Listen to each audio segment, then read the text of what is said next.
Season 5 of Binge O'Clock Podcast will be discussing The Terror, an AMC show based on the book of the same name. Although The Terror is a fictionalization of real events, the material depicts medical, survival, and supernatural horror, as well as racism, misogyny, gore, and violence. Listener discretion is advised. Hello, friends, and welcome to Binge O'Clock, the podcast where we watch something and then we talk about it. I'm Joy Selden, and I've seen almost everything. I'm Danielle Nga, and I've seen almost nothing. I'm Nella, and have you ever had one of those days where you really put your all into it, and then you really think we're going to be fine, everything's going to be great, and then everything you've set up does not pay out at all, and you're just kind of like, well, now what? Well, I have a question. I've had it. It's fine. Everything's fine. Today's been a great day. Oh, yeah, seriously. And then you have to record a podcast. Well, I was going to say, I was sorting through the characters in my head and trying to see whether I felt like anyone in episode 7 set out and had that hope for their day, which actually, perhaps Hickey. I mean, mayhaps. I think, you know. I don't know. I'm feeling big Fitzjames energy today, where it's just like, that didn't work. That didn't work at all. Everything's falling apart. You know who had a good day? Jobson. Jobson had a good day. Jobson had a good day. The last one. The last good day. But now I'm jumping. I'm getting ahead of myself. Okay. Oh, Jobson. I'm going to cry about Jobson before this podcast is over. It's fine. It's fine. Look, we're all going to have a good cry about Jobson, and that's okay. That's like, fine. Gentle listeners, you're not even ready for what happens with Jobson. No one's ready. Danielle, you're not Jobson. Ready. Spoiler-free zone. Danielle has no idea. Well, okay, to be fair, I know that Jobson dies horribly because everyone dies horribly. It's just, what version of horrible death is Jobson going to receive? It's really amazing how there's death in this show, and then there's like death. Devastation. Devastation. Like, death is just one thing. It's the devastation that really... Anyway, we're talking about what's going to happen in the next episode. We really need to, like, circle back around to, like, this episode 7, Horrible from Supper. No, I know. Nella and I have the benefit or the curse of knowing how it all ends, and we're trying to keep it together and trying to stay on task. We're getting there. We're getting down to like the wire, and it's just like, I can see it coming on the horizon. And I just want to go back to when, like, Fitzjames and Franklin were being catty bitches together in the hold of the Erebus. Like, that's all I want. Oh, the good old days. The good old days when we could afford to be alcoholics. The good old days when we could afford to be frenemies. When we were really excited about that big party before it killed a lot of us. Like, we were so innocent back Even then. just 1 or 2 episodes ago. The good old days when we had 3 pet animals on the ship. Yeah, when we still had thought you were going to say doctor. Tongue of cow, when we still had fresh meat on board. Fresh meat. 3 doctors. Oh, solid. 3 doctors. Okay. A dog, a cat, and a monkey. Exactly. Now we don't have any of those. Let's read the summary for chapter. Courtesy of episode Wikipedia. 7. What if we read the summary and then we start talking about everything that happens in this episode? Yeah. Sounds like a deal. So, episode 7, Horrible from Supper. On April 22nd, 1848, Crozier gives the order to abandon both ships. The men soon depart on foot, and a patrol, including Crozier, Fitzjames, and the Terror's Sergeant Tozer, discovers that the party Crozier had sent ahead of them was massacred only 18 miles from the ships by the Tumbak. Crozier, wanting to keep morale high, chooses to keep this from the men, along with the knowledge of the lead poisoning learned from Dr. Goodsir. Whoops. Just Goodsir. The summary doesn't say doctor. That's on me. He's been promoted. He's field promotion. Field promotions for everybody. He has been promoted. But you get a field promotion, and you get a field promotion, and you get a field promotion. Not you, Hickey. You never get a field promotion. Not you. Not you. After the crew reach King William Land, Hickey becomes aware of the bad tins and begins plotting a mutiny. Also reading a Wikipedia summary, several things are like other links, and it's just very funny which ones are links. What are links? Yeah, I know. And which ones are not. While hunting for the game, Hickey, Lieutenant John Irving, and Petty Officer Thomas Farr come across a hunting party of friendly Nitsilic, who provide Irving with seal meat. Hickey then murders both Irving and Farr.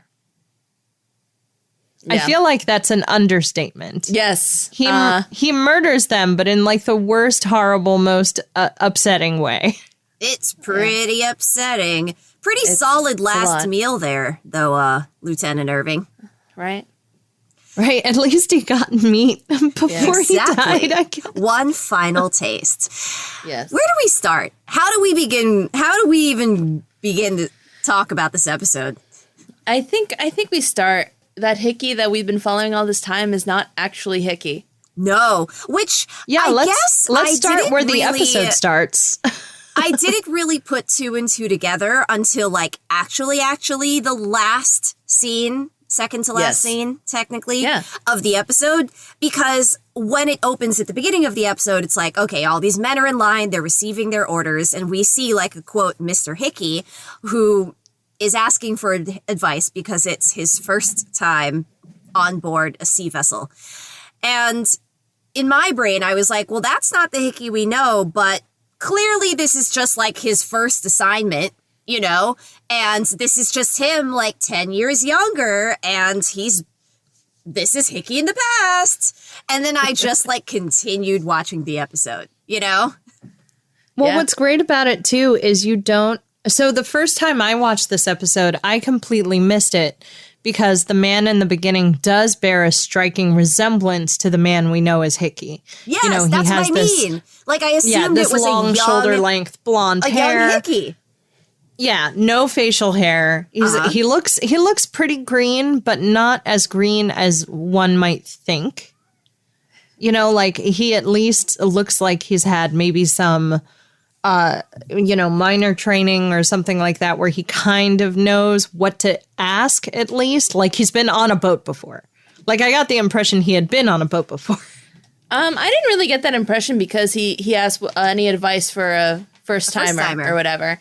And the advice is whether you're new or whether you're old, be here in a month on time. When the ship sets sail, make sure you're aboard. Yep. So cheeky. I love it. And I think it's I cannot say his name. Hodgson.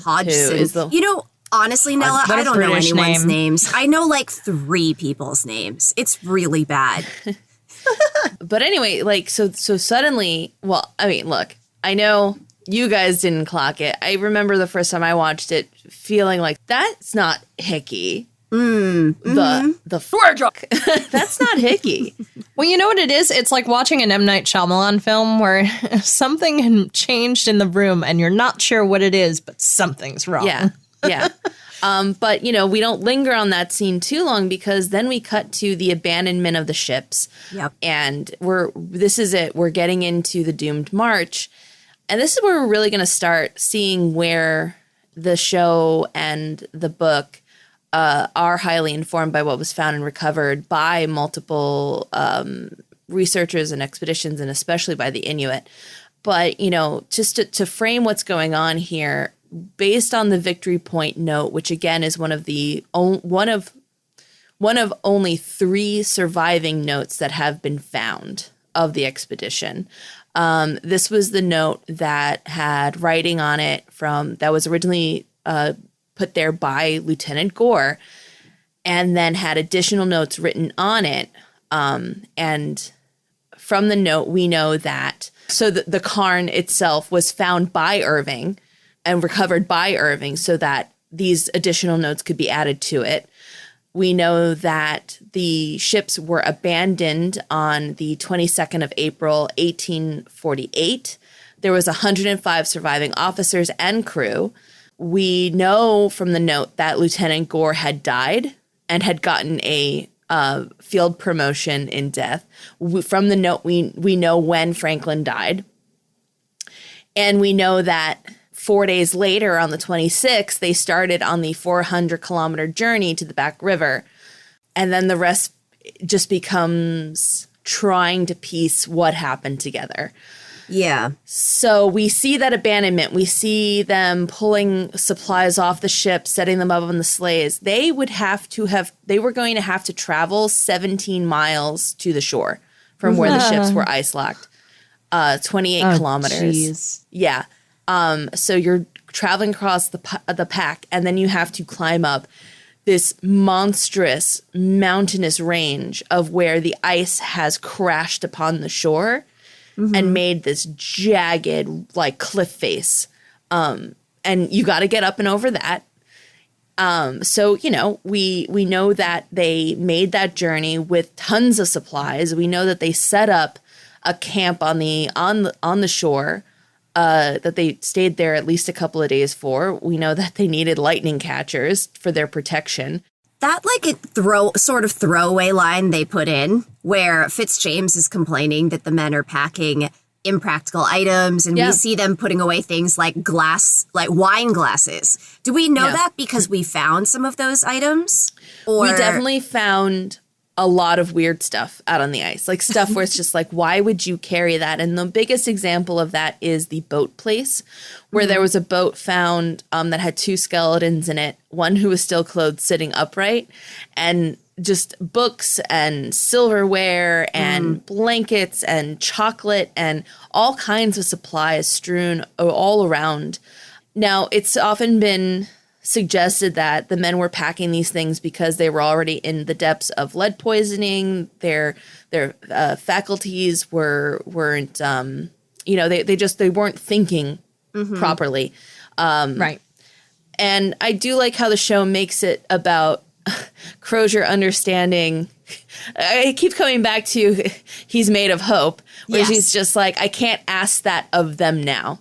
Right. And Crozier keeps making this call. And whether the call is correct or not, he keeps making it. And I like this character choice for him. Yeah. He makes the call, we're going to let them decide what to leave behind on the ice. I'm not going to tell them before they want to toss it overboard because they know they can't carry it.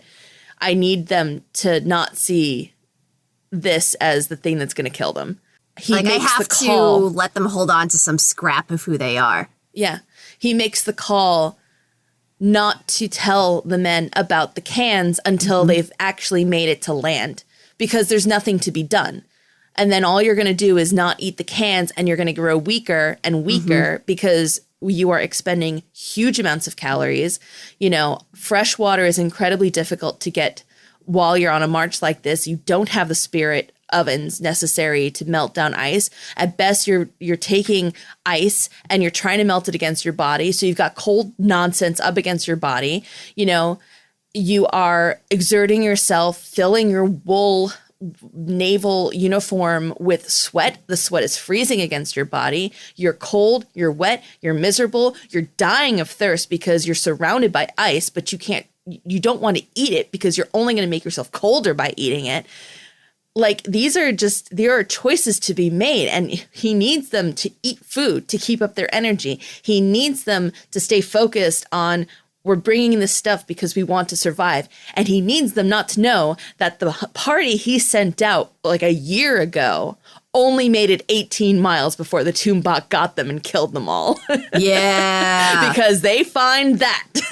Ooh, what a great reveal that is. Right?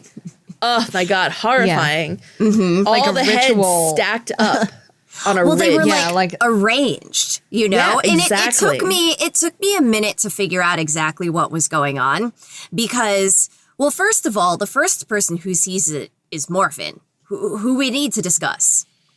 And there's one other person with him. They call Fitzjames and Tozer. Francis. It's Tozer. Tozer, okay. Hickey's right hand, well, not really right hand man, but certainly a friend of Hickey. Anyway, right hand man. Leaning on the Hickey side of things. Exactly. Right hand gun. Right. But the way that they pan over to the heads that are just arranged on the ice. Like, the first thing you see is just like a boat that's overturned and all the supplies have spilled out. And it's like, okay, well, anything could have happened here. Yeah. And then you start seeing the heads and it's like, wait a minute, are they buried in the snow somehow, like up to their necks? And then the camera pans closer and closer, and the closer you get, it's like, oh.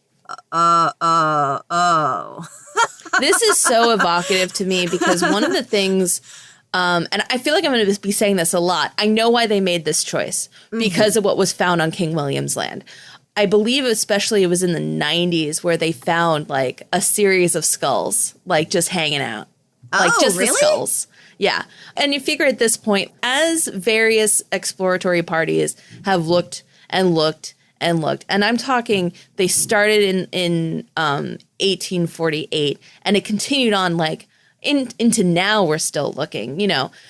They were finding human remains. They were finding, you know, these human remains, however, were just like they were separated the bones. Like it's very easy, especially in a place that is so such difficult area. Like, you know, these pieces could have been scavenged by animals very easily. And then you end up with like a cranium in the middle of nowhere and you feel very upset because it's just like, but where's the rest of it?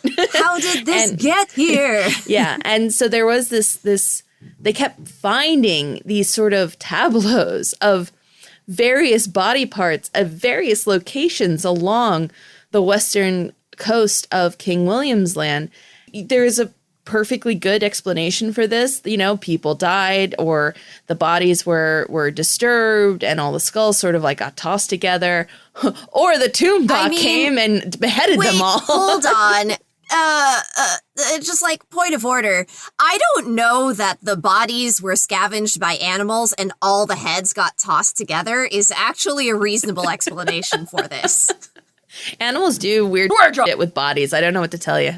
Look, Danielle, if Fringe has taught us anything, then a bunch of skulls could be tossed into a river and no one would be the wiser from the cryogenics lab down the street, okay? I'm just saying this puts that whole episode into a really interesting light. Maybe it was the Tombach in Fringe the whole time. The whole time. It was. How did we miss him?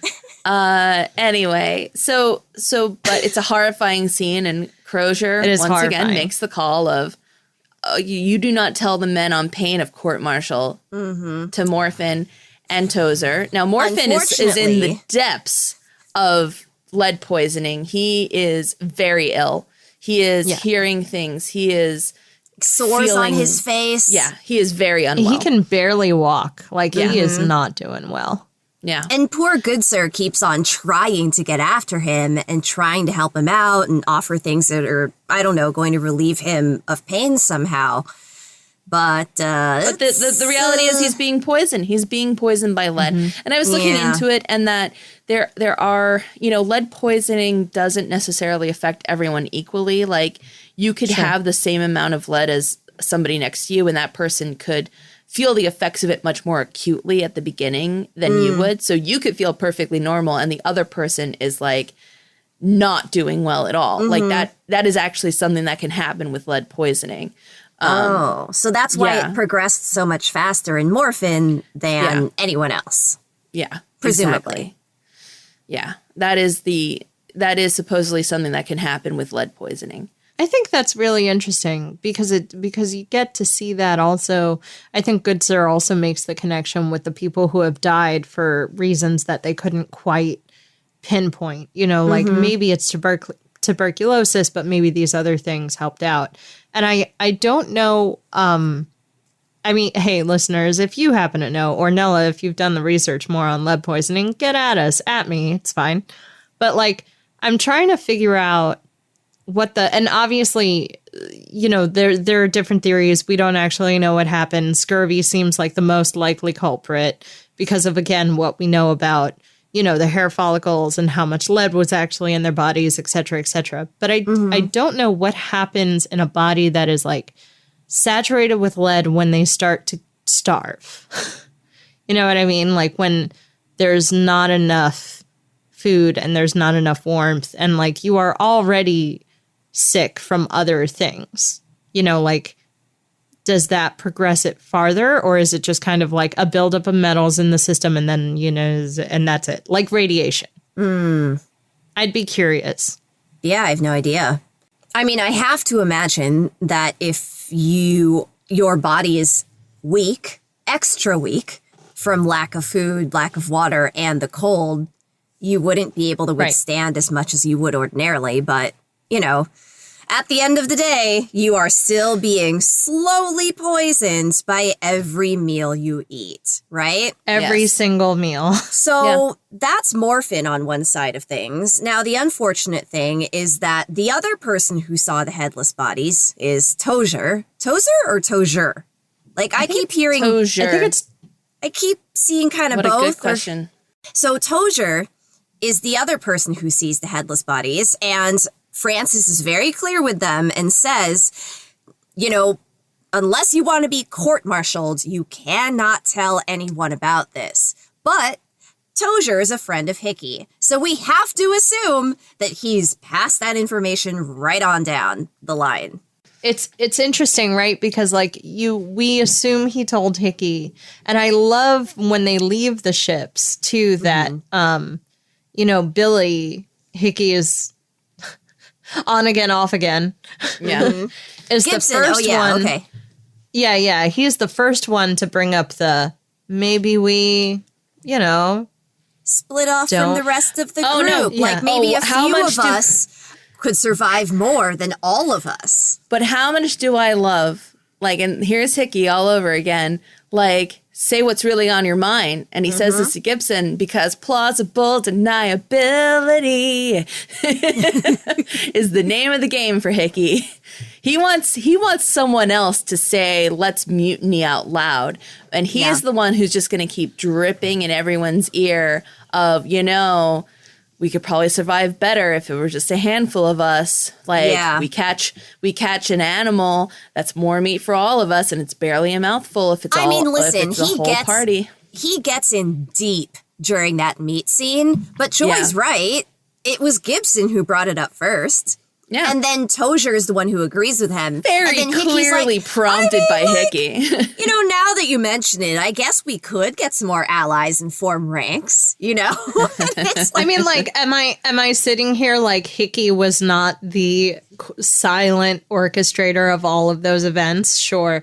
But, like, that's also what I love about that, because it's like Tozer is asking for more guns. Billy is, Gibson is the one who talks about, like, right, and we're too many men. We're too many men. It's too far to walk. There's not enough food. There's not enough good food. Which, by the way, Gibson looks awful, and I feel bad. Oh yeah, he looks terrible. So I feel like he's on his way out. Like a walking skeleton. Yeah, like walking death. But you know, so they like we have Hickey. We have Gibson actually kind of seems to take a back seat once he says that, though. I feel like That's we never true. see him for the rest of the episode. Maybe he's like lying up in bed somewhere because he can't move or walk or do anything. Right? But to get back to Morphin, I feel I like, man, what a genuine dude character who like just got on the wrong ship. Like, you know, I know. It's like him and Mr. Collins are the two people I just like want to give a little hug to real quick. Just poor like Collins. just let me hug you. Just let me hug you for like a minute. I don't know, make you a little warmer. Well, he does. Remind you that there's warmth in the Collins world. gets that hug from Good Sir. So Yeah, he does. He does. Because Good Sir is just trying to make everyone feel better. Because my memory is impossible awful. task. Collins is the one who initially checked in with the terrible redheaded doctor and was told just like, oh, go to the carnival, go have fun. And remember, you know? Collins was the one who knew the guy who fell over the ship.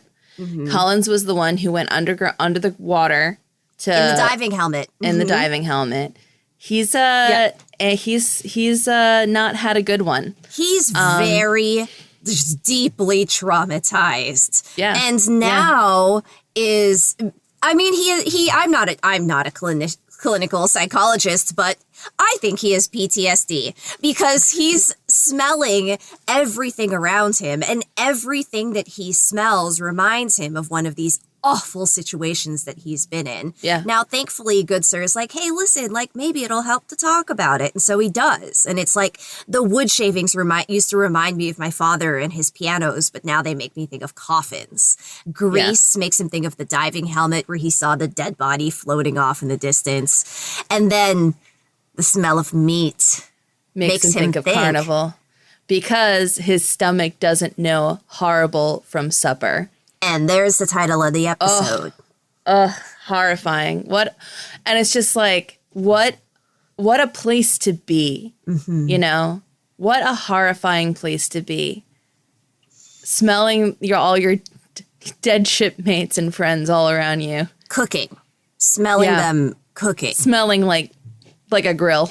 Like a grill. Oh, no. And that's his mouth waters. Yeah. His mouth goes from dry to watering. Ugh, horrifying. Yeah. The real terror. So, of course, the answer is give the man cocaine. Like,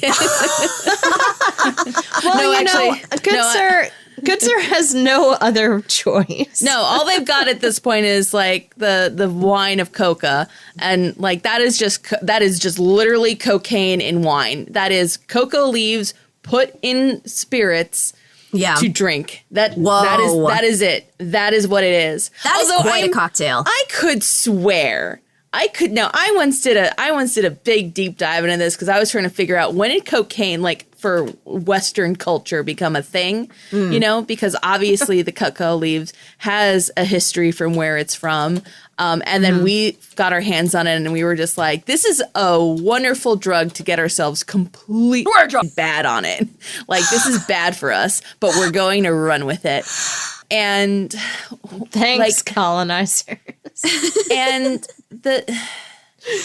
I just know that like there was a popular brand in 1863 called Vin Mariani.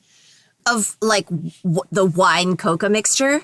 Yeah. It was sold as like a popular French tonic wine. Wait, so people would drink it just for fun?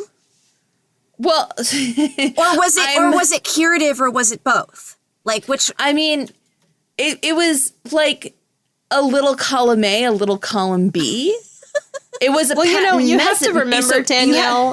You have to remember these are also people who were like eating mercury. Yeah. To feel better, and then suddenly would like lose their jaw. I think what you have to remember that this is the age of the patent medicine where there is no control over the patent medicine. It is all snake oil. Not even the real snake oil that could actually do you any good. It's I was just going to say, oil. I was like, it's the bad snake oil. It's the snake oil salesman. It's the people who are looking to make a buck that aren't even selling you real snake oil. I got so mad when I heard that story. Yeah, me too. Wait, do we have a sense of how strong this stuff was? Actually, we know how strong Vin Mariani was. It was exported containing 7.2 milligrams per ounce of cocaine because the wine would act as a solvent and extract the cocaine from the leaves. Oh. And normally you would come to about 6 milligrams of cocaine per fluid ounce. Now, I don't know what that means in regards to cocaine. I don't know. I don't know I don't know what kind of high that is. I cannot tell you. I have never done cocaine. I never want to do cocaine. So I have no, and also like this is like distilled from the natural leaf. This isn't like cut I guess. Lab that's cocaine. Why I was asking. Like, listen, I don't know anything about cocaine, but it strikes me as the sort of thing you buy in like grams, unless like little bits at a time. Wow, I'm really betraying my utter lack of knowledge in this area. Someone listening to this is like, Danielle, all I know are the bad jokes that comedians have made over the last couple decades about cocaine, because cocaine is like huge in the comedian industry. and that's about it. Well, Jordan, according to the jokes, how much do you snort at a time? Oh my god. Anyway, to get back on track so we can stop talking about cocaine. Before we get back on track, can we get slightly off track? Which is of course very slightly off track. Before we get into the people who left the ship, is it true that they left a team of people on the ship? And I'm going to get there. I really want to wrap up the cocaine thing, though. All right. I thought we were getting off cocaine. I know, but I just want to bring up this one point. Okay. And if somebody out there knows the history of cocoa wine or cocaine better, please educate me. But the best I can find is that while the cocoa leaf was a legal drug, it was not made into wine until 1863, when Angelo Mariani from Corsica arrived in Paris, and he came from a long line of doctors and chemists, and he was the one who mastered the art of extracting cocaine by blending it with wine. So it's a little, according to my research, good sir would not have had that in his chest of medicine, but I welcome someone to drop me some receipts about how actually we were already doing it. It was just Mariani perfected the art of it, and that's why he is considered the father of cocaine wine. So because it was done after the because this is 1848 and Nella said 1863. 63. Oh, okay. But that's also why I was very excited to find out that in that Wild Wild West game I ran for us back in the day, I was very excited when I found out that one NPC could be drinking that as their drug of choice because it was set in the 1870s. We gotta go back to that game. We gotta go back to that game. Anyway, now we can talk about the Terror and the abandonment of the Terror, and why do we suggest that a crew was left behind on the ship? Well, I also am curious to know, because, I don't know, I feel like maybe my memory of this is wrong, but I thought that you had said that the two ships weren't found until after the show came out or was written. Okay. So, how do we know that they left a team of people on the ships? I am so glad you asked this question. I have notes. So we don't know if they left a crew behind. Okay. But we have some Inuit testimony and some other things. And let me come on this journey with me. All right. I asked the question. We know that the last coordinate that they posted before they abandoned the ships were in the northwest corner off the shore of King William's Land, right? So all the way up there. There was this is going to sound, you're going to be like, what? But there was Inuit testimony that there had been times where they had found a large abandoned ship in Terror Bay or another location close enough to shore that they were able to go on board, and that they found in the great cabin or in a bunk a dead man with a long face and long teeth is how they described it. You know what, Nella? That sounds way more plausible to me than some animals ate some people, scooped their skulls together, and threw them in a hole. Okay, well, the skulls were not in a hole. They were on land. Also, by the time the skulls were found, it's been decades. You do know, look, it's not a gentle environment for human remains out in the Arctic, okay? It's not a gentle environment. I would imagine that if this happened as a result of scavenging animals, like a femur or something would sneak its way in there. You know what I'm saying? What's making me ding, ding, ding is the fact that it's only skulls. No, it's not. It's there was other. It's just the famous pictures are of and then all the skulls are all up in. But there's other bone around. Oh, yeah. Okay, and it's a big jumble. Also, of now bone. I'm just imagining bad archaeologists of so we put the skulls here because of the great picture. No. Worse, no archaeologist did this shit until the 80s. People who were looking for Franklin, we didn't get an archaeologist on this until the 80s. That's why, friends. They were in a corner because somebody went, this makes a better picture, and they put them all together. 1,000%. That's my money. I don't know. Find all the bones you can and stack them. Yeah, make them smile at the camera. Look at how high I can get this pile of bones. Number 2. I interrupted your whole explanation about the team of people left on the ship. So we have Inuit testimony that they found a body on a ship. That they went on the ship, that it was freaky, and they got freaked out, and they were like, that's bad. That's a bad place. Do not go back to it.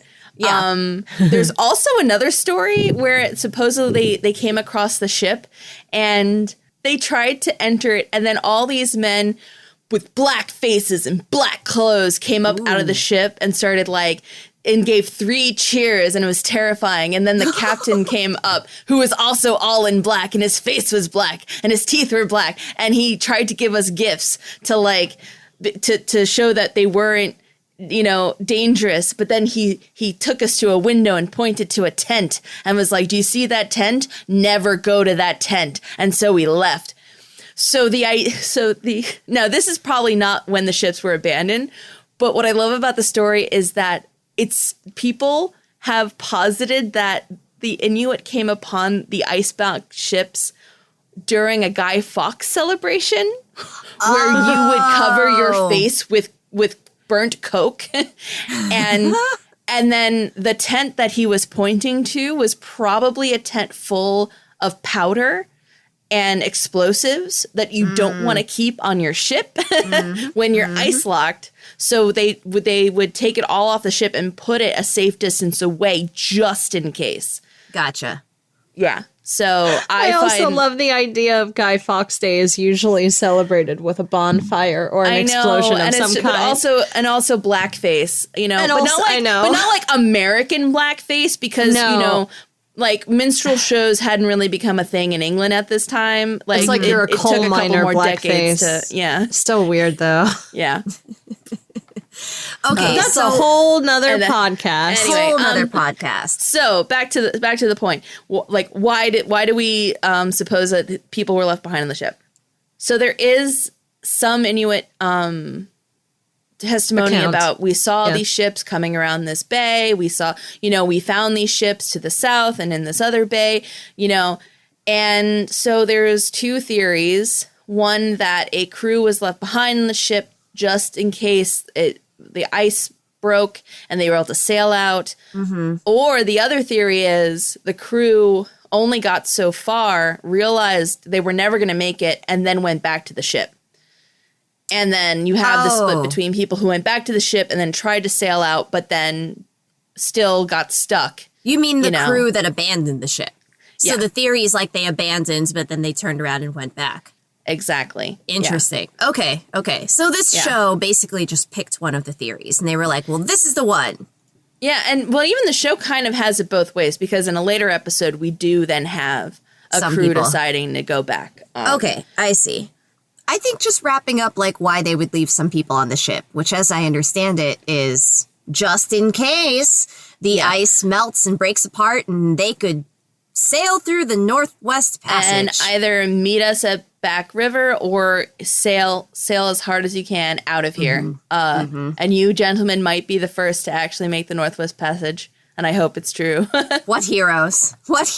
And that's where we leave them. Yeah. So, and based on now we know where the ships ended up. Yeah. Which I will get to. We know that Terror was found in Terror Bay. Named before they found the ship Terror Bay, might I add. The irony. Just sort of a happy coincidence, or... And then an Erebus was found even further south than the Terror. So, that's something. And that's why they really think, the Erebus and Terror were manned and sailed further south before then those men as well either got stuck on some shoals or had to abandon ships again. What, because otherwise they would have been found closer together? Or yeah, or just because they're so spread out, and also it doesn't. There was also a question of well, maybe they just drifted south, but where they're found, it just doesn't make sense to my knowledge with the kind of patterns of currents that are there, and also when they found the Terror, which they had just found when the show was released. It was described as it's sitting upright under the water, so it went down very gently.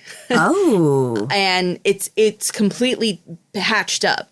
It's like the men battened down all the hatches and left it.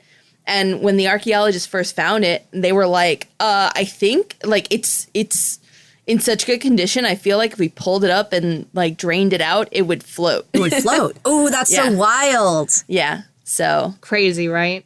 yeah. It's you know, but then that I'm also just like, so you mean it wasn't crushed by the ice, my baby?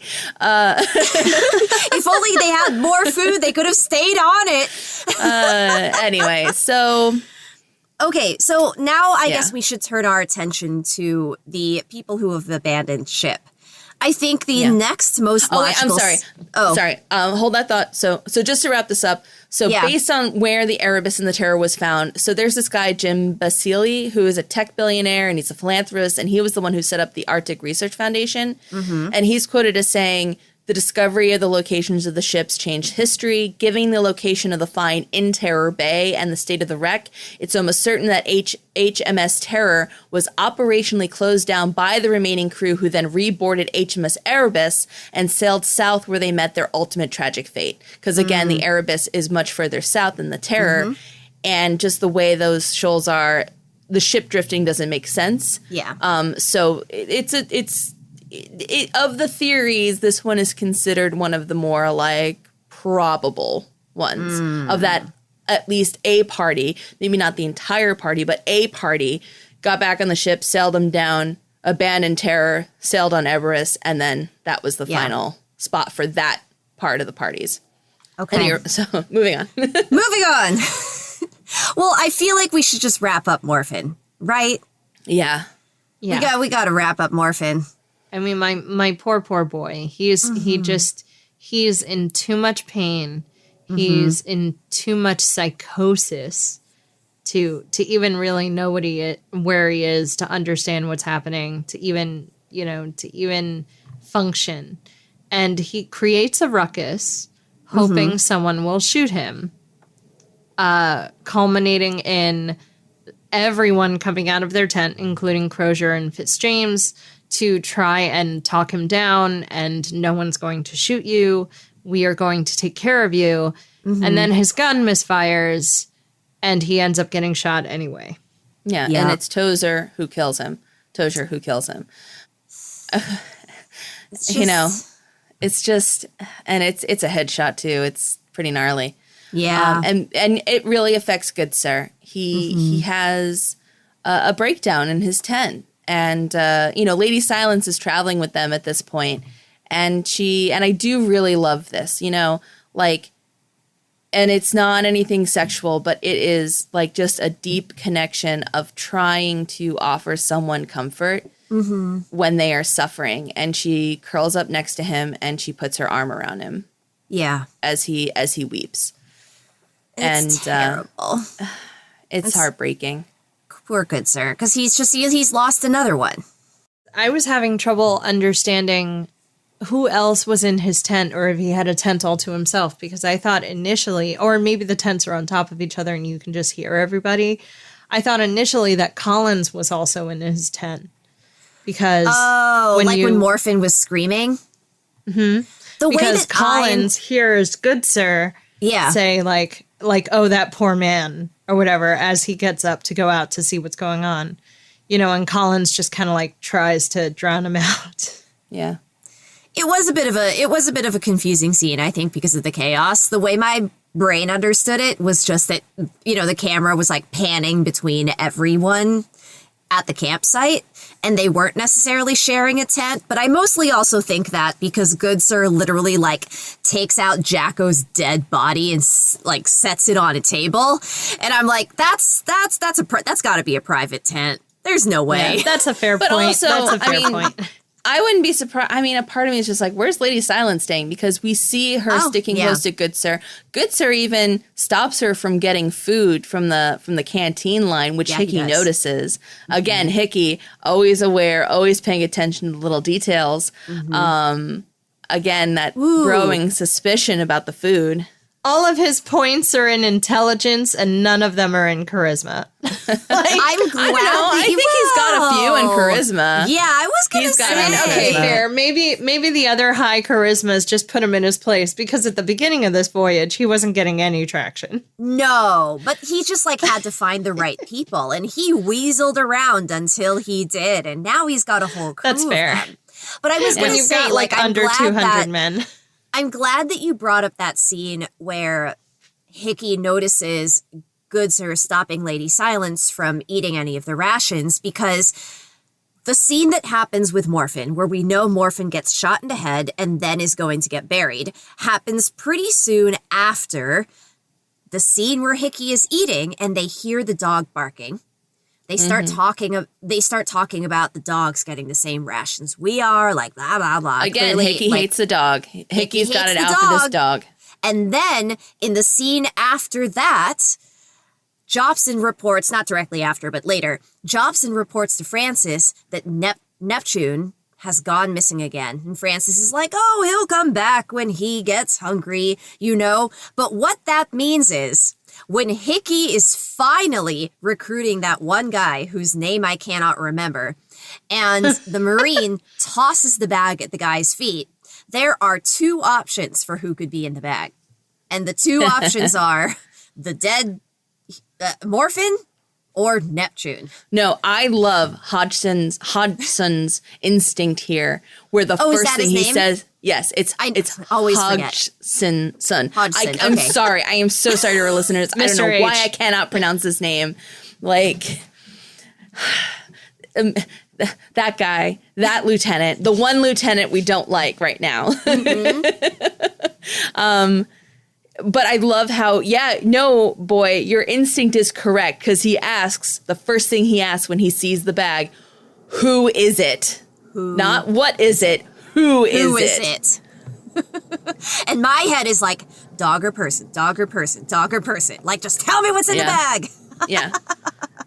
But it's Neptune. Hickey, of course, claims that I found him, his front legs were broken. I put him out of his misery. Mm-hmm. No, you didn't.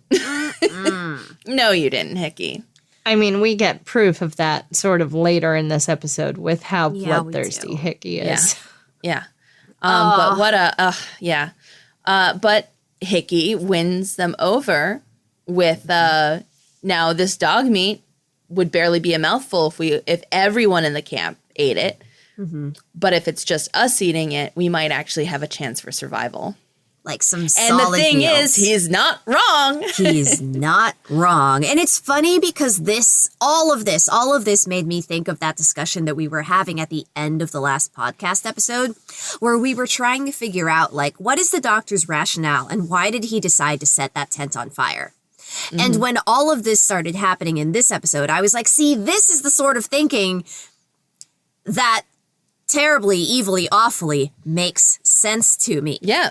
Because you wouldn't try to kill everyone. What you would do is try to save a few. Yeah. Well, because you also, you can't survive on your own. No. But you can't survive altogether. You need just enough people following you so you can survive. And like that's where I think the difference is between, the doctor and Hickey. Like, for example, I love that this show sort of gives you several options of what the doctor's motivations could be, right? Like, and we will never truly know because the show isn't terribly clear on that. And I love that. Like, those kinds of shows are great. Like, everyone on this podcast can have their own perspective of what goes through his head. But I also really enjoy this idea of, like, he being the doctor can be the type of person that it's like, and it will be my job to basically shepherd these people out of this situation, and I will not be able to live with myself after that. Because like the statistics of like murder, suicide, and how Christian are we right now? Like, not for nothing. Goodsir is really falling apart watching everyone die slowly around him. And that's what terrible redheaded doctor didn't want to have to go through, right? Yeah. Yeah. I mean, or like if you take it from that perspective. I mean, in my mind, Stanley saw no point to prolong everyone's suffering. Mm-hmm. Might as well go out on a high note and really go out on that note. Mm-hmm. But to me, I find it, the juxtaposition of Hickey's meeting with his cabinet, his group of mutineers, and well, you'll be the new captain, just make me a lieutenant. Yep. And the cut of literally Crozier doing the same damn thing almost. Where Wait, what's his face? So we need to talk about Jobson. Beautiful Jobson. Oh, I thought we were going to talk about the shaving scene. Yes, Jobson. I need a moment. I am, I get to this scene with Jobson and Crozier in the shaving scene, and I'm like, how are there so few fics for Crozier and Jobson? It's no, wait. All of it. All of it is Crozier Fitzjames. You have to talk about it the way it came up, which was I was saying, so what's the fic situation like with Jobson and Crozier? Because my brain instantly was like, but these two precious boys, there must be all this fic between the captain and his steward. I'm just like, there has to be. This is perfect. Has to be. This is there's literally a line. Fodder. They literally say that Jobson is miserable now. Miserable. You're shaving my job away. Exactly. I'm like, how is that not the line that launched 1,000 fics? So Nella looks this up for me. How are those not weird bedroom eyes? I'm just like, what is going on right now? So Nella looks this up for me, and it's like she gives me the rundown, and there's like 7 ships before this ship. Hang on. I'm pulling it up now. Just give me a moment. I'm scrolling through Archive of Our Own because the numbers speak for themselves. And so Nella will look that up while I explain that Jobson, the reason that Crozier is not having Jobson take care of him is because Crozier has decided to give him a promotion to lieutenant, to lieutenant, third lieutenant. Yeah. Third lieutenant, now, mind you, Crozier is also in the midst of feeling the mutiny happening around him, and he's trying to pinpoint whom he can trust and who he can't. This is where after his scene, his incredibly adorable scene with Jobson shaving, then he's back to business where he actually meets with, and I made a note of this. Hartnell? Yes, Hartnell. Where he meets with Hartnell, and Hartnell's the one who spills the beans. Yeah, that other person who worked on bringing in Lady Silence, who wasn't punished, was Armitage. Yeah. So he knows now, I can't trust Armitage. He's been swayed by Hickey once. I can't trust the web that Hickey has woven around himself. So that means he needs officers he can trust. And there is no one he trusts more than Jobson at this point. Got him through his cold turkey. Got him through his cold turkey. Jobson. Okay, wait, what are you looking up? Tell us about the fics. Okay, please. Hang on. Why is it so hard to find the terrorist thing in do I have to go to my phone where the window is still open? Hang on. Where the window is still open. I love it. So here's the breakdown of the top ships on Archive of Our Own for the Terror. Coming in at, now, mind you, there's 5,275 works of fiction for the season 1 of the Terror. Love it. Number 1, Francis Crozier, James Fitzjames comes in at 1,407. Fair. A solid quarter of all the fics written. Choice. Leader of the pack. Leader of the pack on this one. Easy. Number 2, Thomas Jobson and Edward Little for 523 fics. I know I have struggled with, look, write your fic. You write the hell out of your fic. You enjoy the hell out of it. But Little? But Jobson and Little? And is it just, I struggle Very interesting. I have a theory about that because they're both second in commands to their individual ship captains. I mean, Edward Little answers to Fitzjames. He was the one that reports when, Crozier tried to requisition Fitzjames's liquor. Yeah, Jobson, obviously Crozier's, right-hand man. I can see on it. Have y'all seen Queen Charlotte yet? Because I was about to make a Queen Charlotte reference, but I have okay. If for anyone who has seen Queen Charlotte, we know what situation I'm about to compare these two boys to. Okay, so then third ships that comes up is John Briggins and Harry Pegler. Who? John Briggins and Henry Pegler at 358 fix. That's the good queer. That's the good gays. The older ones gentlemen in the books. Okay, okay. the lending Love library. That. Okay, right? the lending library. Cool. The actual canonically queer couple in the book. Yeah. One of the two canonically queer couples in the books, but they're the good ones. Mm-hmm. After that is Gibson and Hickey at 345 fix. And then finally, in fifth place comes Francis Crozier and Thomas Jobson at 237 fix. Family, we need to do better. Get the dinghy. I'm shocked. Like, listen, actually Get in the dinghy, losers. We're trying to find the whalers back in Baffin Bay. My ship. My tiny ship. My tiny little whaling boat. Rowboat. It's not even a whale boat. It's a dinghy. It's a tiny little canoe. It's a 2-person canoe. Me and my 200 friends who love this ship. It's fine. It's fine. It's fine. I don't know.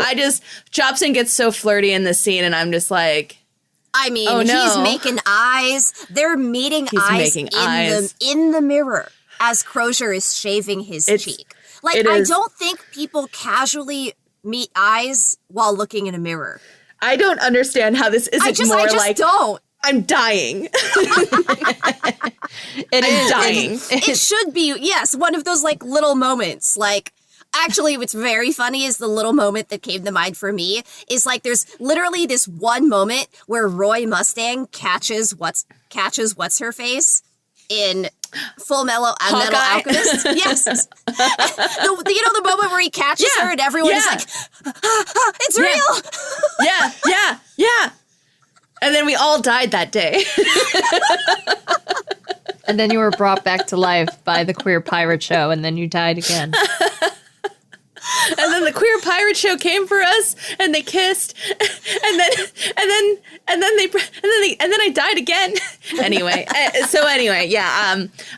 needed to air that grievance out because I think it's reasons. Fair. Let's air that grievance, and then let's talk about how cute the scene where Jobson gets his promotion So then Crozier has brought together all of his officers to update them about the cans. They are on land. They are at camp. They need to get hunting parties out, and he wants to have 2 parties of each one has officers, 6 men each, but they need more officers because he doesn't want certain officers to leave the camp. He's sussing out who's trustworthy and who isn't. Mm-hmm. But they need other officers, so he mentions how this has never been done, but we're going to do it, and I think everyone here will agree with me that this man deserves his promotion. And Fitzjames, my beautiful ex-theater kid Fitzjames, my beautiful son, takes the piece of paper with the promotion, nods, gives the captainly nod, cosigns, takes it, goes to go out the tent, and Jobson is standing there as a steward. Mm-hmm. And he's just about to leave the tent when he turns and looks. He lets that moment sink, and then he hands it to Jobson. And it's so cute because it's like, oh, I'm going to leave the tent and go get whoever this could be. I wonder who it is. Fitzjames has to make his own fun, What a brat. I love him. I love him. And Jobson's whole face lights up. He's so happy and shocked. It's just, you're right. The last good day. The last good day. The last good day of a series of really terrible days. It's all downhill from here. Oh, yeah. It was already all downhill from here, but now it's like we were on a little slope, and now we're about to go off a cliff. Yeah. Because, dear listeners, at this point, we've discussed everything pertinent in the episode except for the final couple of scenes. Hickey and Irving and the hunting party. I can tack that on actually as one of my one more things, because I like the juxtaposition we have of Crozier trying to be this personification of hope, right? Mm-hmm. And you have Hickey in that earlier conversation talking about how Crozier believes his Netsilik friends will save us and help us, and bring us meat. But, ultimately the numbers are still too high, whatever. Mm-hmm. And it's just like in this very also dismissive sort of way of like, as if they'd ever help a bunch of white men. Like you and I both know that that's not how this goes. And then, of course, on the ice, what happens is they run into a hunting party of Netsilik and what's his name? Crucially, Far gets left behind with Hickey because I was going to say Hickey makes the mistake of they did the really stupid thing. They split the party. They split the party. It was a party of 6. And they've only got an hour to go, and they're like, oh, what if we split the party? And now it's a party of 3, which means it's which means it's Irving, Hickey, and what's his name? Far. So Irving goes down to talk to the hunting party. Yeah. And this is a very long scene in the book. He really sort of gets into it with the Netsilik he meets. Like, there's jokes about the man's wife. The sense is that the Netsilik are a very friendly people. They're a little weirded out, like, whoa, like out of nowhere. But then they open up and they are very giving. And this is based on Inuit testimony of them saying, and this is, it's where it's adapted from it.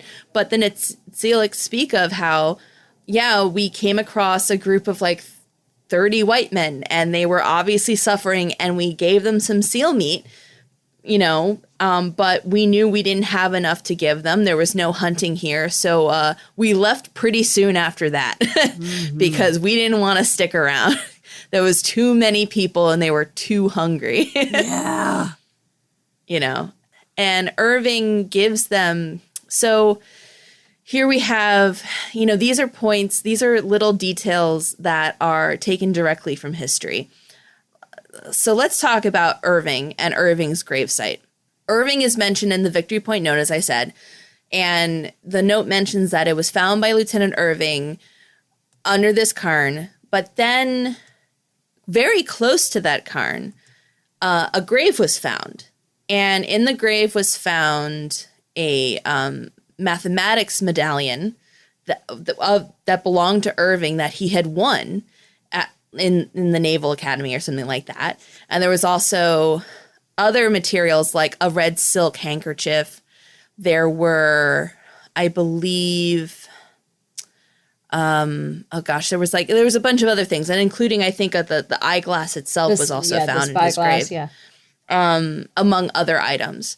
And it was determined by the people who found the grave, and it was a grave. He was actually buried, that this was Irving, and then the party that found him ended up taking the body, taking it back to Scotland, where he is now buried. Mm-hmm.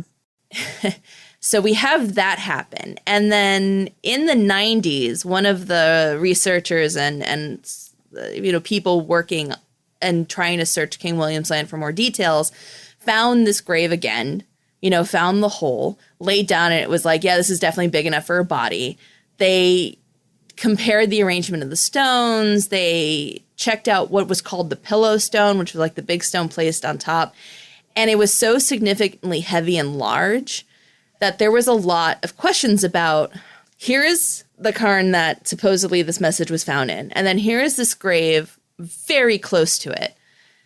So he's well enough to make the hike to this, and then he dies? Mm-hmm. So there is that question of, is this an example of they came to the Victory Point, traveled away from it, and then came back, and then he died here? But then if they were making that back and forth, who would have been healthy enough to actually bury him? Yeah. Like, the weird thing isn't that Irving died, it's that when did they bury him, and how well were they when they buried him? Mm-hmm. So the idea is that and Irving, why is it just him? Yeah. and not multiple people. Or at least multiple graves that we haven't found yet, right? But this is one of the graves we have found, and an actual grave. So that, it comes up with the questions of, like, did he die very soon after coming to land? But if he died that soon, like, what was his health like and what killed him? So, of course, that's very evocative. And I think there's a reason why then Irving becomes the one murdered by Hickey. And because of that very reason. And according to Dan Simons, he's quoted as saying in an interview, "I may have misused poor Mr. Hickey terribly because he just had an unpleasant name in my ears, so I made him an unpleasant person." Oh, that's kind of hilarious. The other reason why, there's a reason he picks Hickey, right? It's because of the Hickey knife. And if one of the artifacts you find is a knife with someone's name on it, I would do something with that in a horror story. Yeah. So according to the Royal Museum in Greenwich... Missed opportunity if you don't. Right. So according to the Royal Museum in Greenwich, the knife was obtained by the Inuit at Repulse Bay in 1854 by the Ray expedition. And, it lists it as a table knife. It has a bone handle, and there's other details about it. But according to some other people that have looked into it, it's stamped with a maker's mark, and the maker is Milliken 301 Strand, London. Milliken was a manufacturer of surgical equipment. And then Milliken supplied the surgical equipment for at least one of the surgeons on the expedition. So this, according to people who have looked into it, was not a table knife. This was a surgical blade. And it was rehandled in bone. So how did Hickey acquire this blade, and then did he convert it into a table knife? And one theory is that we find that the officer's silverware was distributed to the sailors at the time of the abandonment of the ships. Because you got to figure, on board, ship sailors ate cooked food and it was boiled. So there was no necessity for a knife, really. You needed a bowl and you needed a spoon. But by the time they're heading out and manning the ships, the food's probably going to change. You need a knife. You need other utensils. And it appears the officers were handing out stuff. However, Hickey managed to acquire the surgical knife and took great pains in carving his name into it. And, of course, the question is even like, what's the bone, Hickey? What's the bone? What bone did you use, Hickey? So it could be a perfectly innocent explanation of Hickey just needed a knife to eat food and stuff, and it was useful, and he made it a useful thing. Or you can be really evocative as hell and be like, it was a murder weapon. Yeah, I was going to say, I mean, it sounds pretty murdery to me, right? Like, why do you need a knife that sharp? I mean, also, there's the other idea of, like, maybe other people also coveted that knife from Hickey. To be like, but he has the really sharp knife, and they, like, super wanted it, and he's like, screw you guys, I'm putting my name on this thing. But, like, like, so we have Irving going down to talk to these Nitsilek. There's a little, extremely basic kind of communication. They are friendly. They do feed him. If you're paying attention, because once you watch it once, you know what happens at the very end.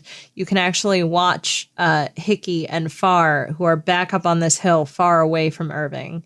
And then at some point they disappear. At some point they disappear. But, like, all I could think of watching that scene, because we do kind of cut back a little bit to Hickey calculating Irving walking up to these people, him being alone with Farr, and, like, having this moment of, oh no, the Nitsilek are going to help us. I need to cut off every piece of hope that could possibly bring to the crew. So it's that's what I mean by this dichotomy of, like, Crozier is like the embodiment of hope, and Hickey is the sink. He's the one that's like, and I will make this a black hole where hope cannot grow. And that, in my opinion, is where he decides, well, if nobody is around to say that the Nitsilek helped us, then I don't have to worry about that hope. So he quickly kills Farr. And we don't know he's killed Farr. He's leaning over Farr's body when Irving comes back. And then when Irving gets close enough, he stabs him many, many, many, many times in the center of the Dozens of chest. times. Like Shank style. Like short, quick stabs right in the chest. People have absolutely pointed out that he stabs Irving like you would in prison with a small shank. You know, that's it's not exactly the one what it cut is. that's going to do it. It's the many cuts. That's a shiv murder. Yeah. And he is almost naked when he does it. He's like down to his long johns. And he looks, I don't want to say crazy because I'm trying not to say crazy these days. I know. Is manic better? He looks unhinged. He looks unhinged. Disturbed. Disturbed. On more levels than one. Yes. Like we don't usually get to see him because he's so calculating and he's so measured typically in what he does. The show doesn't usually let us see him let down his guard that way. And so when he lets it down, he's got this look on his face that's kind of animalistic, frankly, Yeah. as he's watching Irving die. I mean, I would say up until this episode, we've had Hickey, the man of trying to be cunning Exactly. and trying to talk his way through everything. And when he chooses action, it is violence and it is murder. And I think the show does something very clever because in the show, Hickey is not Hickey. We cut back to that, muster of, and it's a month after you That originally flashback, signed yeah. up. And the man who comes down the plank, comes down into the hold is our Hickey. Our Hickey. But he's not the same man from before. And the implication that the real Hickey got murdered and thrown in a river by the man before us is extraordinary. Well, And because the person who sees his papers looks at the paper, sees his signature, looks at Hickey's face, and is like, I recognize my signature, but I don't recognize you. Yeah. And Hickey's like, oh, grew I a just got a beard. little facial hair. Yeah. Right. And then they do the thing where, like, Irving, we see Irving there. This is the first time they met. And Irving is handing out orders and tells Hickey's like, oh, I'm the whatever cocker. And Irving says, okay, well, go see whatever other person at the Orlop. And Hickey points up, points down, is like the what? Which the Orlop is literally the lower decks, and the dude's pointing up, right? Yeah. Obviously never been on a ship before. Never. But this is what I mean. Like, this is the level of, like, you've never been on a ship before that I don't think they were expecting for this expedition. Like, that's why I think the man who was Hickey, signed up to be on this boat and at least had some reference of, like, he knew what a port side and aft was. You know what I mean? Like, he had some orientation to be like, yeah, I can do a stint on a ship for years because I have this other stuff. You know what I mean? Like, and maybe not the long journeys, but maybe he's been fishing before. Like, maybe he knows. We get the sense from Hickey that, like, where even is he? Like, he's here, but he's not here. Like, and, just to wrap it up, I do want to touch on something that really annoyed me about the book, because in a lot of ways, the death of Irving is note for note what happens in the book. Is this your one more thing? No, I have another one more thing. This is my wrapping up Hickey and the difference of Hickey between the book and the show.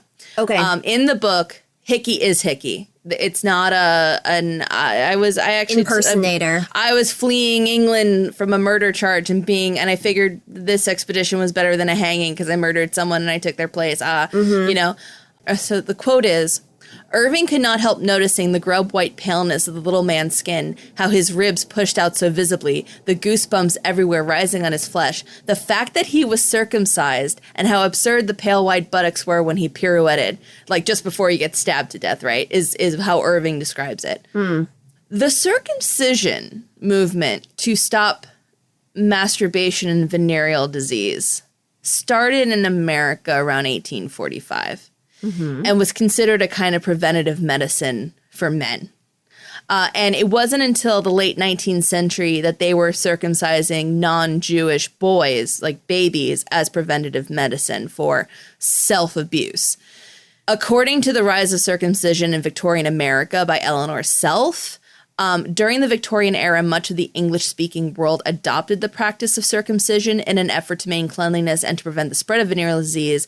But in Great Britain and Canada, circumcision quickly became an antiquated practice because medical practitioners in both countries felt no direct correlation between cleanliness and circumcision existed. However, they continued in the United States. It is incredibly unlikely that in this time period, Hickey's parents had him circumcised because they were like anti-masturbation. So the implication is Hickey is Jewish. And I'm like, fucking why, Dan Simon? Why? Hold the why, sir? Why? You don't even you've bring read up enough apocalyptic fiction to know why. I know why, but I want to know why. You have Blanky right there, and it is unsubstantiated, but you have Blanky where people claim he was Jewish, but you sure don't bring that up in your book. But no, we have to make Cornelius Hickey, of whom we know nothing about, not only the bad guy, but you make him the Jewish one? The queer Jewish one. What? The queer Jewish one? The queer Jewish one that has a weirdly, not really consensual relationship with someone who is described as being of who is not able to make decisions on his own. It is deeply, deeply uncomfortable, this character in the book. As it all comes together. And Dan Simons has said, I appreciate that they've made Hickey, a more interesting, more, nuanced character in the show. And I'm like, Well, also, I don't know if you already mentioned this, Nella, and if you did, I apologize. But you brought up the great point when you were reading this, that it's such a good idea to have Hickey be this weird, changeling child of, I wasn't really supposed to be here because I was fleeing Britain on a murder charge, and I didn't want to get caught. So I joined the crew that was supposed to be the man I murdered. But I love the idea that this was a historical event. These people were on this ship. These were real people with real lives. And you have a duty to the memories of these people of yes, we can talk about the madness of illness and isolation and the deep, dark cold and what really lies in men's hearts. But if you're going to have somebody like Hickey on your boat and you're going to portray that, maybe make it was it really Hickey? Maybe we'll never know, But that's why the show makes such a good pivot on that. And I am grateful for them. And I am so glad they dropped the, and maybe he's Jewish thing. I'm, again, flabbergasted. There is no conceivable reason in my mind for Hickey to be circumcised in this time period unless he was, in fact, raised Jewish. Mm-hmm. So the more I sit with it, the more I think about it, and the more I sit with it, the angrier I get, you know? And it's upsetting. It is upsetting. And just because we haven't actually said it, it's deeply anti-Semitic. And the author also has a really terrible way about him with women as well in the story, which, we'll really get to that at the end of the show, of the differences of how this ends. But it's not great. And if you want it, I think, you were doing enough work of setting Hickey up as being apart from everyone and different from everyone and being set apart and in the book, having this weird obsession and almost desire to become godlike and stuff. You wrote Hickey weird in the book. Mm-hmm. He was creepy and disconcerting, and you did enough. You didn't have to make him Jewish on top of it. Yeah. Yeah. Anyway. You're not wrong. That wasn't even my one more thing. But you guys give me your one more things before because my one more thing is a bit of a one more thing. Well, I already did mine. Danielle, do you have one? I can do a really quick one because I do have my eye on the time. My really quick one is when Francis says goodbye to the Terror, because we didn't get to mention that yet.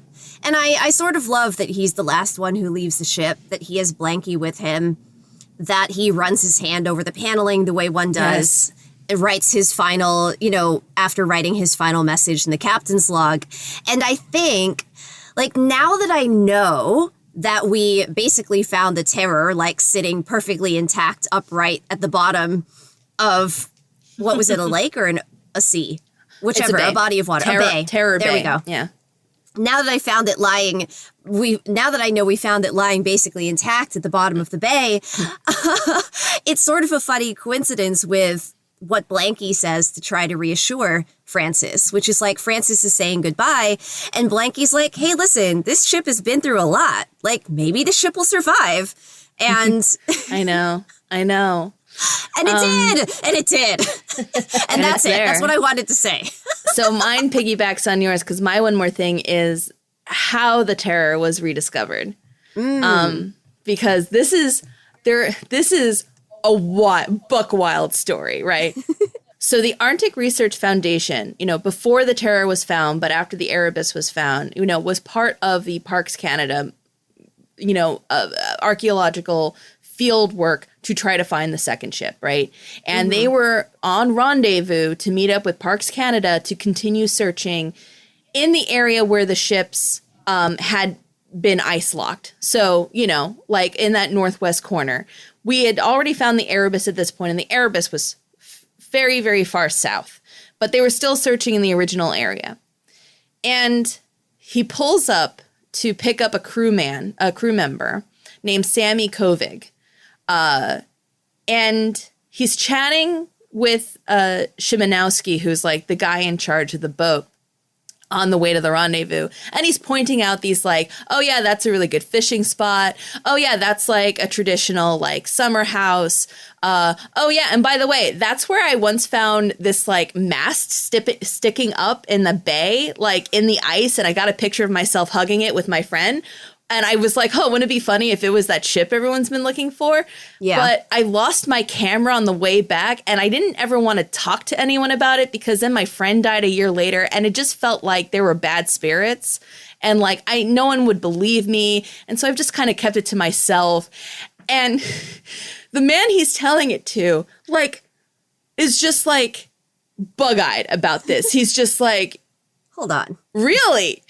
And, he says, like, of course I believe you. We're going, you know what? This entire experience of the searching for the Franklin expedition has been not listening to Inuit. I'm going to listen to you, my crew member, who say you saw this thing in Terror Bay, which also has a history of the Inuit being like, oh yeah, Terror Bay. In the spring, when the light hits the water a certain way, you can see a boat under the water. Oh. So then he's like, boy. so we're going to just take a little 24-hour side swipe. We're going to be a little late to the rendezvous. We're just going to do a quick scan of the ocean floor over here. Just really quick. We're just going to and they find it. And Parks Canada has the balls to get like upset that they didn't like tell them they were looking for it there until they found it. And Kovic straight up says like, I told Szymanowski because I trust him, but I don't trust Parks Canada because they like to keep everything secret. But even Love better, that. so Kovic had lost his camera. Like he had taken a picture hugging the mast, right, so during the winter ice. And then on the way back with the snowmobile, he loses his camera. It falls out of his pocket. Oh. As they're starting to explore the Terror once they find it, the camera gets caught on something and then they lose it in the ocean.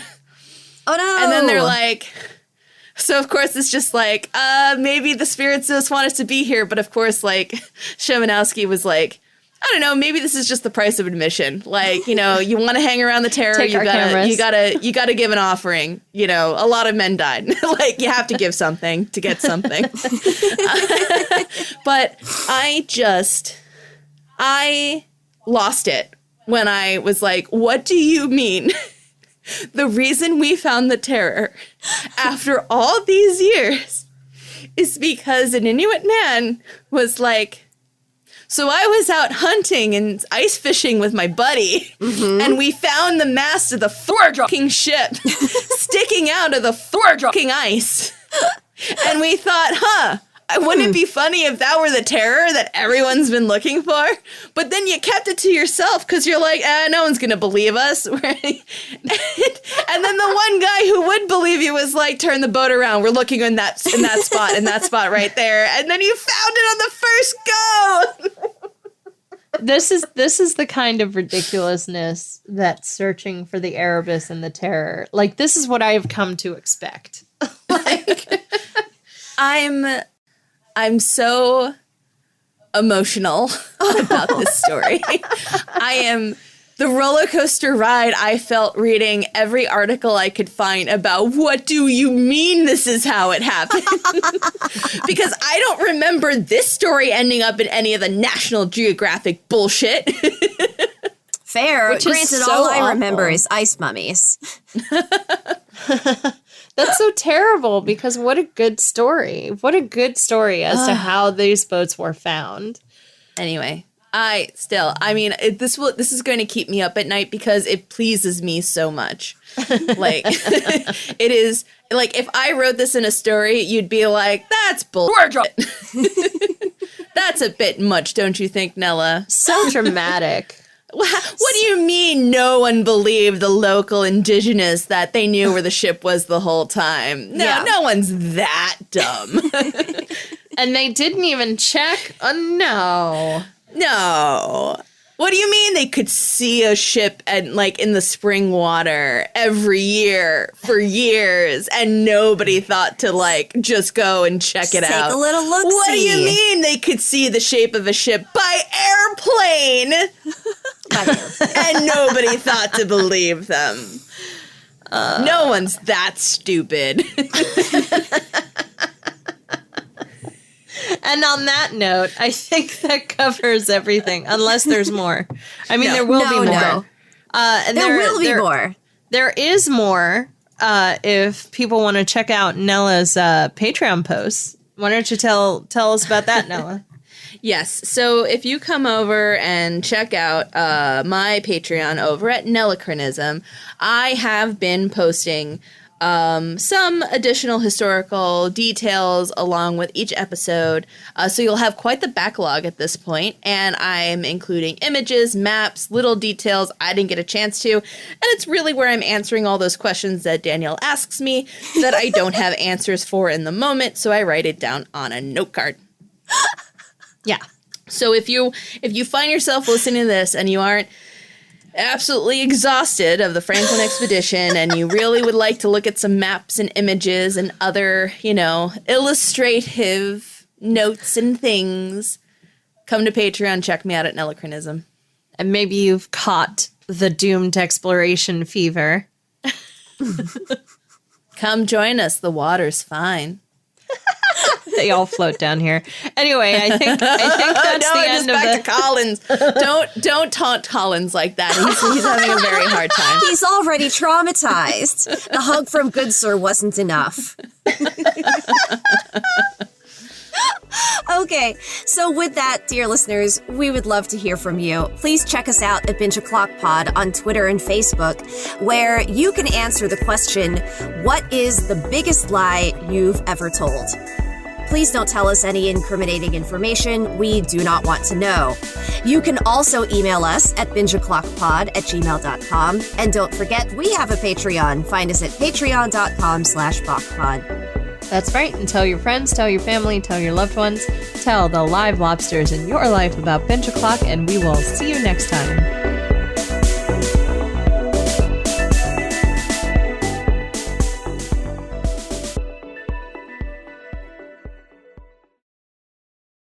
You see, here's the problem. My lies, I'm of the school of thought that the best lies are the ones you truly believe. Mm-hmm. So I always try to keep my lying to plausible reality.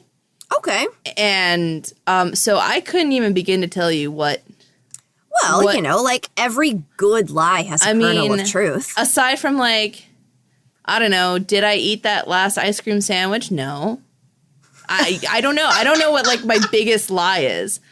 I don't know. To kind of piggyback on that, when I was watching TV shows as a kid and the other kids on kid shows would lie to their parents, I remember sitting there and going, your lie is too big.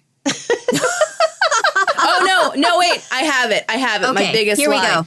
The biggest lie I ever told was to my parents that I was straight. There we go. That's my biggest lie. That's my biggest lie. It was right there, right in front of my face the whole time. I don't know if we can top that. That's it. That's the end of the episode. It was the Goodbye, lie. I not only everybody. told my parents, but I told the Catholic Church that lie.